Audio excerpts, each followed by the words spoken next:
रूस और यूक्रेन युद्ध से जुड़ी बड़ी खबर सामने आ रही है, जिसमें रूस ने अमेरिका पर युद्ध में डबल गेम करने का आरोप लगाया है। जी हां, रूस ने यह दावा किया है कि अमेरिका नहीं चाहता है कि युद्ध रुके, बल्कि इस युद्ध को 2025 तक अमेरिका खींचना चाहता है।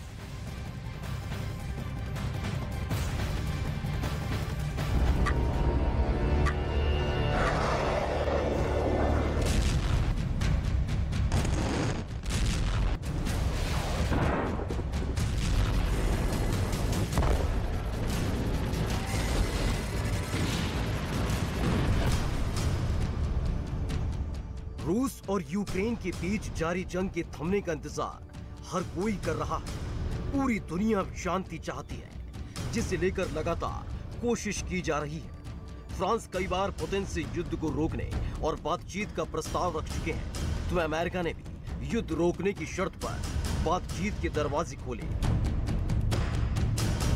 लेकिन अमेरिका की शर्त वाली शांति पर पुतिन भड़क गए थे और फिर 24 घंटे के अंदर ही बाइडेन के प्रस्ताव को खारिज कर दिया था। फिर अमेरिका ने बातचीत के दरवाजे बंद नहीं किए थे, लेकिन अब जो दावा किया है वो हैरान कर देने वाला है, जिसमें अमेरिका पर युद्ध के नाम पर डबल गेम करने का आरोप लगा है। युद्ध के नाम पर अमेरिका का डबल गेम। अमेरिका भड़का रहा युद्ध किया।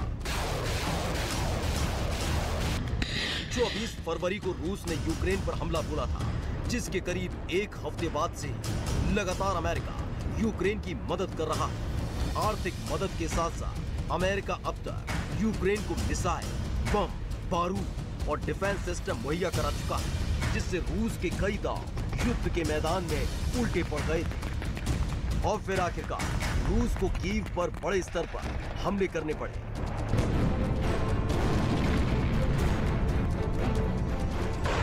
रूस ने ईरान के शाहिद 136 ड्रोन से एक के बाद एक हमले किए, जिसने कीव की सूरत बदल दी और हमले के बाद से ही कीव अंधेरे से घिर गया, क्योंकि कीव के कई बिजली घरों को निशाना बनाया गया था। लेकिन इस हमले के दौरान भी अमेरिका की तरफ से मिले डिफेंस सिस्टम ने कमाल दिखाया था और कई हमलों को फेल कर दिया था, वरना कीव का वजूद मिटाने की पुतिन की ख्वाहिश पूरी हो जाती, जिसने पुतिन का गुस्सा 7वें आसमान पर ला दिया। लेकिन अब रूस ने अमेरिका को लेकर एक बड़ा दावा किया है कि अमेरिका का मकसद युद्ध रोकना नहीं, बल्कि युद्ध को और भड़काना है। अमेरिका ने रूस पर बड़ा आरोप लगाया है कि अमेरिका शांति नहीं चाहता है, बल्कि करीब 3 साल तक युद्ध को खींचने की चाहत रखता है। इसके साथ ही अमेरिका पर आरोप लगाया है कि अमेरिका चाहता है कि 2025 तक रूस और यूक्रेन में युद्ध चलता रहे और ऐसे ही महायुद्ध की आग में रूस और यूक्रेन जलते रहे। वैसे तो इससे पहले भी रूस ने अमेरिका पर युद्ध को भड़काने का आरोप लगाया है, लेकिन हाल ही में जैसे ही बाइडेन ने बातचीत के रास्ते रूस के लिए खोले और पुतिन ने बाइडेन के ऑफर को खारिज किया, हर तरफ पुतिन को विलेन के तौर पर देखा जा रहा था, जिसके बाद रूस ने उल्टा अमेरिका को विलेन बता दिया है कि बाइडेन का बातचीत का ऑफर सिर्फ एक दिखावा है, जबकि अमेरिका युद्ध को ज्यादा से ज्यादा भड़काना चाहता है। रूस के विदेश मंत्रालय ने अपने दावे में कहा कि अमेरिका ने यूक्रेन को हथियारों की नई खेप देने का ऐलान किया, advance surface to air missile देने का अमेरिका का ऐलान। इसके साथ ही यूक्रेन के लिए $1.2 बिलियन के हार्डवेयर खरीदने का ऐलान भी किया है। यही नहीं, अपने दावे में रूस ने अमेरिका के साथ साथ पश्चिमी देशों को भी निशाने पर लिया, जिसमें रूस की तरफ से दावा किया गया कि ये युद्ध अमेरिका और नेटो देशों के लिए एक अवसर है, जिसका लगातार फायदा उठा रहे हैं और मदद के नाम पर जमकर भ्रष्टाचार कर रहे हैं। अपने दावे में अमेरिका की तरफ से आए उस ऑफर का भी जिक्र किया जो बाइडेन ने पुतिन के सामने रखा था। दरअसल बाइडेन ने पुतिन के सामने बातचीत का एक ऑफर रखा था। बातचीत से पहले बाइडेन ने पुतिन के सामने एक शर्त रख दी थी। युद्ध रोकने के बाद बातचीत का ये ऑफर था।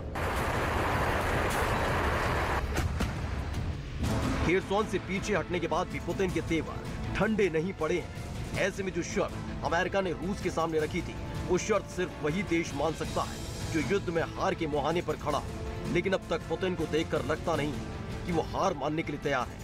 ऐसे में दावा किया जा रहा है कि अमेरिका पहले से जानता था कि शर्त के साथ बातचीत का ऑफर रखा जाएगा तो पुतिन भड़क जाएंगे और उस ऑफर को ठुकरा देंगे, जिससे पूरी दुनिया में पुतिन की इमेज खराब होगी और फिर अमेरिका की युद्ध को खींचने की मनोकामना पूरी हो जाएगी।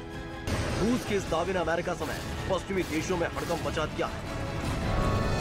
मदद लेकर फंस गया यूक्रेन। जिस युद्ध को जल्द से जल्द रोकने की कोशिश में कई देश जुटे हैं, खुद यूक्रेन अब इस युद्ध से बाहर आना चाहता है, लेकिन अब वो इस दावे के साथ अमेरिका को तेवर नहीं दिखा सकता, क्योंकि अमेरिका ही है जिसने रूस के हमलों के खिलाफ अपने हथियारों को यूक्रेन के लिए सुरक्षा कवच बना दिया था। और जब जब यूक्रेन को जरूरत पड़ी तब तब अमेरिका की खेप अमेरिका ने यूक्रेन को मुहैया कराई। लेकिन अगर इस दावे में सच्चाई है तो ये युद्ध और भी भयावह हो सकता है।